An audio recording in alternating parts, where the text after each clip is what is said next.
Good morning. Welcome to Newsmaker Sunday. I'm Tom Zalaski. This morning, we're talking water. When we need it, we use it. Every time we open the faucet, we expect it to be there, and it is. And this morning, we go behind the scenes, things you never knew about your water and how it gets to us, you and me. And joining us this morning is the Executive Director of New Water here in Green Bay, Tom Sigmund. Tom, thanks so much for joining us this morning. Tom, normally when we think of water in Green Bay, we always thought of the Green Bay Metropolitan Sewerage District. What's the connection between the district and New Water? Well, we are the same. Okay. About 7 years ago, as we look to extend our reach from the normal collection and treatment of wastewater, and actually was going to be working out in the watershed with agriculture, we knew that people would not want to talk about wastewater or sewage. It's just not what they talk about. They want to talk about water in its most general sense. And so we came up with the brand New Water because we are, our official title is still the Green Bay Metropolitan Sewerage District. That was just too hard to change. Mm-hmm. So this was more of an image thing. Image, and then just being able to have conversations. Some of the conversations we knew we were going to have were people who are not our direct customers.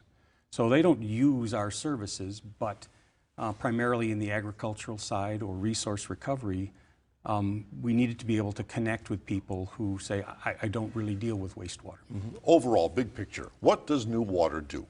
New Water is a regional entity that does the collection from 15 municipalities in the greater Green Bay area. So our customers are the municipalities. We take that water that you're done with after you've used it, and whether it's industries or homes, and then we treat it. We recover resources as much as we can, valuable resources, and then we turn clean water back discharge it into the Fox River, which eventually makes it to the bay. Now you're talking about the water that you returned. I'm going off of your website. Some of these statistics are just mind-boggling. Last year, you sent 14 billion gallons, with a B, of clean water back into the environment. How do you manage those sorts of numbers? Well, it's each and every day, every minute of the day, water is coming through, and we have to treat it and send it back up. So that 14 billion gallons is about 40 million gallons a day each and every day. The thing that we do find is that when it rains hard, we might get as much as 4 times that amount of water that comes into our facilities.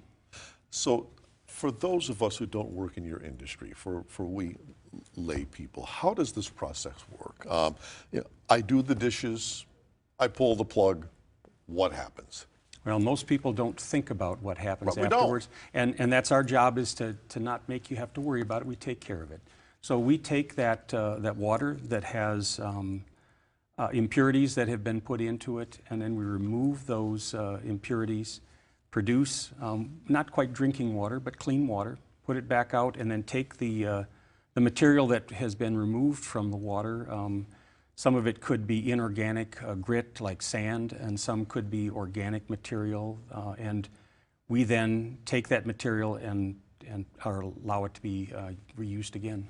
So to the people who some don't even know that you exist, right. What do you say to them as far as how you affect their daily lives? Well, we allow you to do all the things that you want to do without worrying about it. But you also need to think about it a little bit, because how you deal with things like grease, or how you deal with material that shouldn't be flushed, how you deal with potentially excess clear water that may come in through your sewer system, those all can impact how well we can do our job, and then you might notice it. It's easy to overlook just how much water we use in a single day. Each of us, I think, is discharging to New Water about 160 gallons per day. Per person? Per person. Each of us is discharging that coming back to our sewer system. So you're just not doing residential, you're also doing businesses. We do the commercial, and as well as in Green Bay we have some fairly large wet industry still, the paper mills and some food processing, in addition to the residential and commercial. And 15 different municipalities. Yes. Is the workflow different from the municipalities as opposed to some of your outer areas? Or is it all the same? The water just comes in?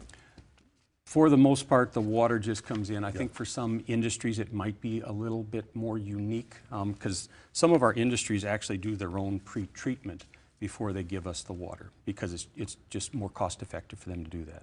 You were mentioning some of the things that you shouldn't put into the water, flush, whatever. Tell me the bottom line from your perspective about disposable wipes. I know the package says flushable. Yeah, and assume that it isn't, because they are working. Some of the industries are working to try to do that, but there are more wipes that have flushable on them that are not flushable. If it doesn't, if you put it in a little pan of water and shake it and think about if you put a couple of pieces of toilet paper in a pan of water and shook it a little bit, it would just all break up. Right. If the wipe doesn't do that in a couple of minutes, it shouldn't be flushed. Tom Sigmund is our guest. We have much more to come after this, so please stay with us.